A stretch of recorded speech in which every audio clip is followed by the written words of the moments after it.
Expectations. We all have them. We listen to the weather forecast and expect that if Paul the weatherman says there's a 100% chance of rain, it's going to rain. Amazon promises to deliver a parcel the next day. We expect that knock on the door. We get on a bus and expect that the driver knows where he's going. Doesn't always happen. Conversely, we often expect something to go wrong, as in making this video. The phone will ring at the crucial point in Coronation Street, or the baby will be sick down that new suit just as you've got ready for that appointment. The bus fails to show up. I could go on. Generally, though, we find that our expectations are met. No more, no less.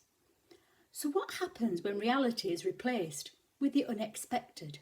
When our lives are turned upside down? If I'd asked you 6 months ago your expectations of where you would be or what you would be doing on a Sunday morning, the majority of you would have said that you expected to be in church, singing hymns, worshipping God, counting the cobwebs, looking forward to coffee and chat with your friends afterwards. How things have changed. How our expectations have taken a different turn. In the Old Testament, we have many prophecies of the Messiah, someone coming as a powerful king. The expectation was a mighty warrior who would lead the tribes into battle against their enemy. What the people got was John the Baptist first, and then Jesus following him. Neither hardly fulfilment of expectations. John lived in the desert, and he lived a strange ascetic lifestyle. Then Jesus spent most of his time with sinners and tax collectors, actually shunning the company of the learned men of his day. The opening of our gospel reading likened the crowds to children, unable or unwilling to dance to the piper, unable or again unwilling to mourn to a dirge. People never react as expected. Generally, they're not satisfied with what's on offer. They want something else. I'm sure in your life experience, there's never been a better manager than the one who's just left. Despite the fact that you disliked every policy he tried to introduce until someone came along who lived his life by spreadsheets. There's never been a better doctor than the one who retired. Despite the fact that you belittled his out-of-date methods until he was replaced by someone straight from medical school with all his newfangled ideas.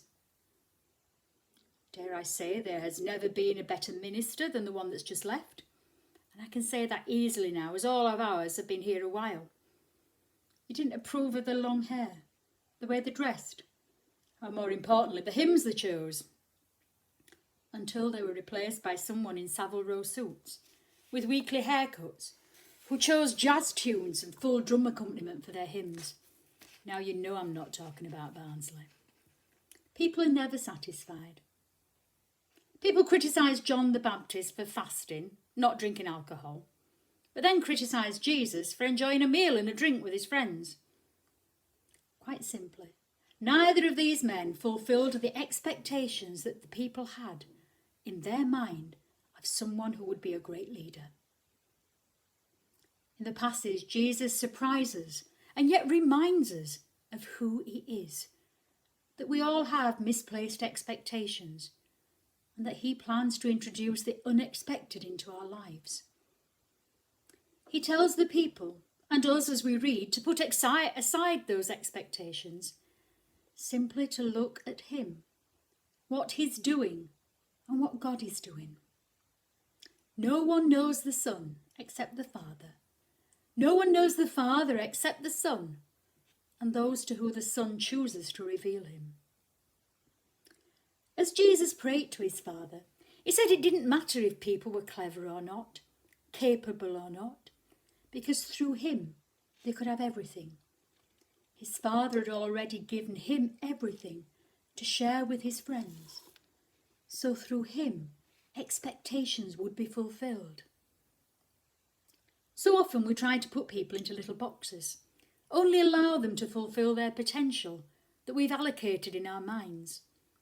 We label someone as a cook, a bottle washer, a cleaner or a clerk. And so we have expectations of their abilities.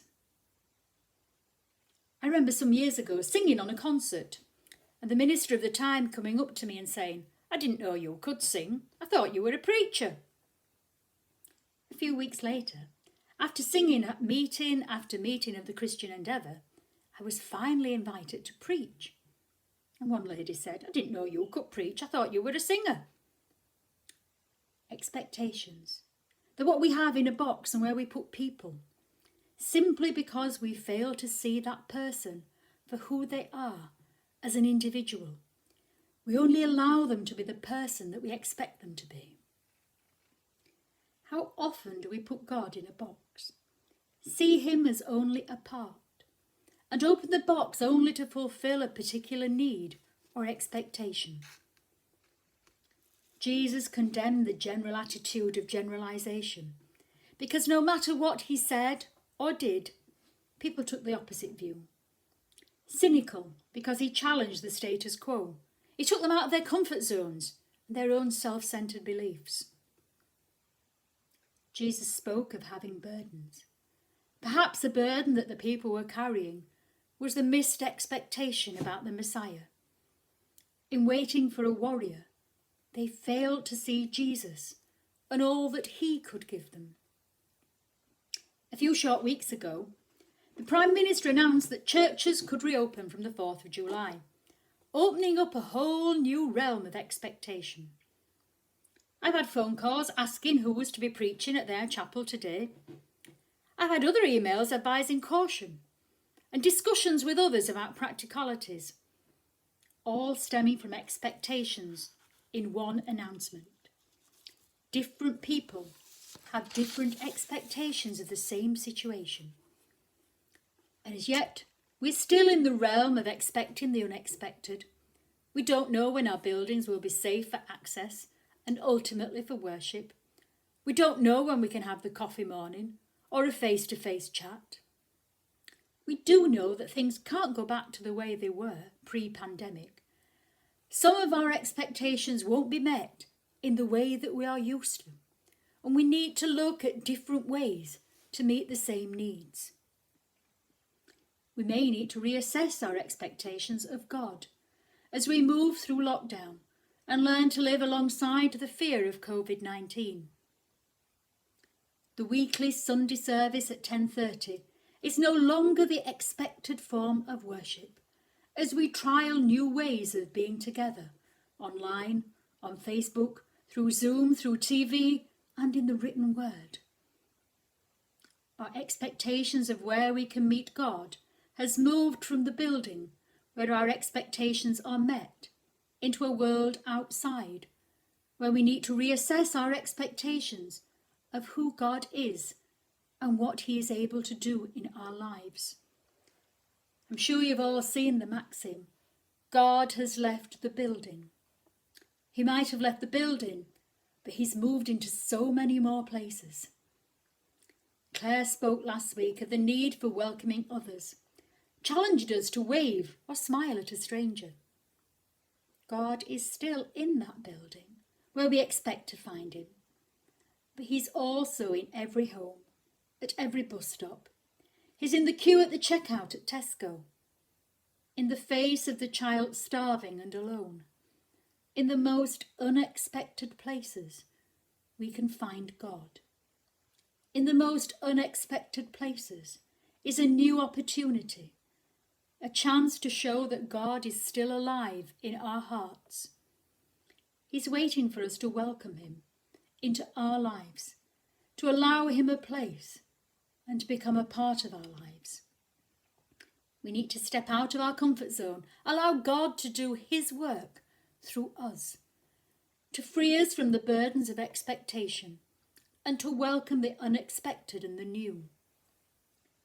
Jesus promises love, healing and peace when we enter into a relationship with him through his Father. He's waiting. He's out there in the streets looking for us to find him, to work with him, to be the hand that feeds the hungry, the voice that listens to the lonely, the person who challenges the status quo and helps to overcome injustice and suffering. So let God out of the box. Release yourself from the burdens of expectation and allow the unexpected to happen in your life as God enthuses and excites you to see him in all things, to welcome him at all times, in all places. Amen. We sing together the hymn, Jesus Christ is Waiting.